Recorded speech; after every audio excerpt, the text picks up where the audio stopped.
ទំលាប់ទាំង4នេះនៅពេលព្រឹកនាំឲ្យអារម្មណ៍រីករាយមានក្តីសុខមានថាមពលទ្វេដង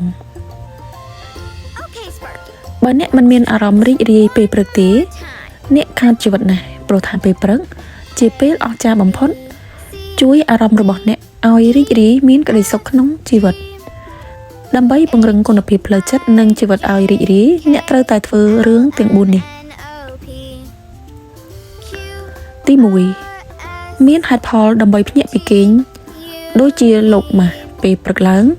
បើអ្នកគ្មានអារម្មណ៍ចង់ក្រោកទេមកពីអ្នកគ្មានហេតុផលដើម្បីដាស់ខ្លួនឯងឲ្យងើបនោះឯងវាធ្វើឲ្យអ្នកខ្សោយផ្លូវចិត្តណាស់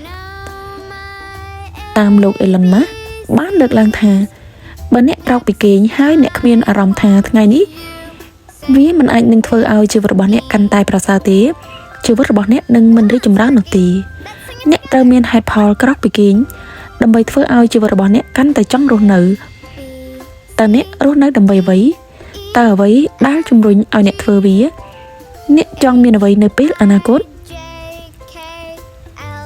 ទី2ញញឹមហើយចេះពេញចិត្តនឹងខ្លួនឯងពេលព្រឹកនេះអ្នកញញឹមហើយចេះត្រេកអរជាមួយអ្វីដែលខ្លួនមានផ្លូវចិត្តរបស់អ្នកនឹងមានក្តីសុខពេលអ្នកមានក្តីសុខបែបនេះវាជួយផ្លាស់ប្ដូរជីវិតរបស់អ្នកឲ្យមានអារម្មណ៍ល្អចំពោះអ្វីៗគ្រប់បែបយ៉ាងចូលមកក្នុងជីវិតនេះតាំងពីថ្ងៃរះរហូតដល់ថ្ងៃលិចការពិតទៅនៅពេលដែលអ្នកចេះពេញចិត្តនឹងខ្លួនឯងទោះបីគេមិនពេញចិត្តជាមួយអ្នកក៏ដោយក៏អ្នកមានក្តីសុខជាមួយខ្លួនឯងដែរទី3ពង្រឹងសុខភាពការទទួលទានកាហ្វេ1កែវផឹកទឹក1កែវហើយហាត់ប្រាណ15នាទីនៅពេលព្រឹកនោះជួយបន្ធូរបន្ថយអត្រានៃការស្លាប់របស់អ្នកដោយសារការកើនបេះដូងប្រមាណជា 22% សូម្បីតែលោក Elon Musk ក្នុងមួយថ្ងៃគាត់ពិសាកាហ្វេចំនួន2កែវដើម្បីសុខភាពបេះដូងនិងដាស់ស្មារតីឲ្យធ្វើការខ្លាំងហើយជាពិសេស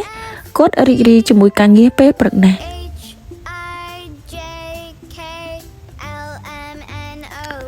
4ទម្លាប់សមាធិពេលព្រឹកដោះខាត់ចិត្តឲ្យស្ងប់លោក Martin Luther King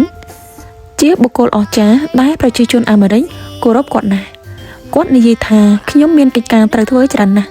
ក្នុងថ្ងៃនេះតែខ្ញុំមានពេល1ម៉ោងដើម្បីសមាធិវាធ្វើឲ្យស្មារតីរបស់គាត់បំពេញកិច្ចការងារពេញមួយថ្ងៃយ៉ាងរីករាយ